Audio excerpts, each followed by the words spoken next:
আসসালামু আলাইকুম। দর্শক, কুতকুতি চ্যানেল থেকে আমি কাঁপাইতে কাঁপাইতে এখানে এসেছি। আপনাদের সামনে আমি রিপোর্টার খবর বলবো। কোথা থেকে যেন অ্যানাকোন্ডা বাংলাদেশে বিনা অনুমতিতে ঢুকে পড়েছে।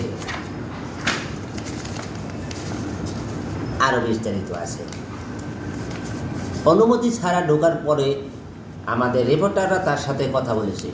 তাই সে বলল যে দুঃখ প্রকাশ অনেক কিছু বলেছে ইত্যাদি।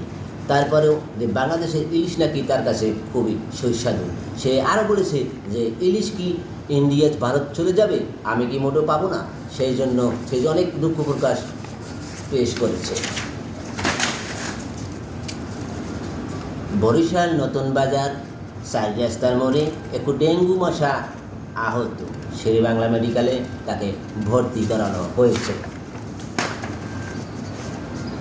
খেলাধুলার খবর এবং খেলার ভিত্তে লুথার পা থেকে গুতা বিনা অনুমতিতে, তারপরও জোর করিয়া পুটকিতাল দিয়া গোল মারছে। আরও বিস্তারিত সংবাদ পরবর্তী রাউন্ডে দেখার জন্য অনুরোধ করা হয়েছে। চ্যানেলটি সঙ্গে থাকবেন এবং সাবস্ক্রাইব করবেন।